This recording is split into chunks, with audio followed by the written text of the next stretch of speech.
Биздин ареке интернат для особых балдарга өзгөчө. Президенттин Баткен облусундагы ыйгарым коктуу өкүлү Айбек Шаменов Сүлүктү шаарындагы атайын көмөкчү мектеп интернатында тарбияланып жаткан балдардан кабар алды. Ошондой эле аталган мектептин абалы жана түзүлгөн шарттары менен да таанышып чыкты.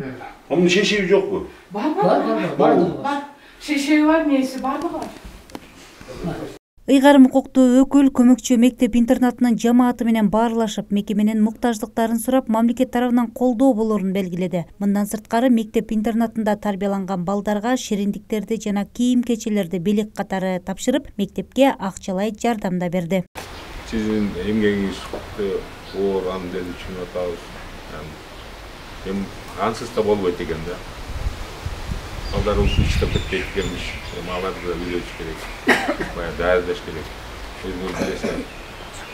Тиги мындай айткандай мектепти бүтүп, сизден кеткенден кийин аякта өтө оор. Жашаш өтө оор да. Ошол себептен бир суранып өтөт элем, сиздер даярдап берилер. Ошол тиги мектепти бүткөндөн кийин, сизден кеткенден кийин аларда жашап кеткенге шарт түзүп керек да. Азыр көрдүк, кема аракет кылып, биз да жардам берели.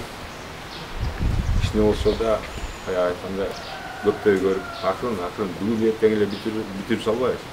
Кудай буйрса акырын эмете беребиз да. Жардам беребиз. Аталган көмөкчү мектеп интернатында учурда 107 бала тарбияланып келет. Жайкы каникул мезгилинде балдар эс алуу лагерлерине да жиберилип турат.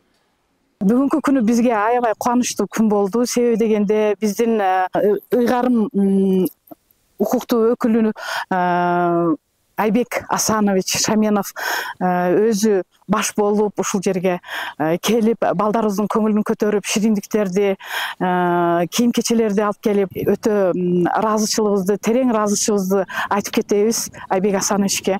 Балдарыбыздын атынан, өзүм атынан, жамаатыбыздын атынан. Бүгүнкү күнү биз азыркы учурда ошо калган ушул жерде жайкы эс алууга лагерге 22 баланы алып кетип атабыз. Ошол жерде балдарыбыз барып, бир ай бою эс алып кайтышат. Быйылкы жылда 7 класстын бүтүрүүчүсүмүн. Бүгүн биз менен губернатор жакындан таанышып кетти. Ушундайга рахмат. Биз жайкы эс алууга бир айга Белеске лагерге эс алууга жөнөп атабыз. Белгилей кетсек, 1-июнь эл аралык балдарды коргоо күнүнө карата 15 майдан 15 июнга чейинки аралыкта бир айлык жарыялоо боюнча облус башчысы Айбек Шаменовдун буйругу чыккан. Ага ылайык облус аймагында жардамга муктаж балдарга ар тараптуу колдоо көрсөтүү иштери уланууда. Кундуз Жорубекова, Бакыт Саетов, жаңылыктар.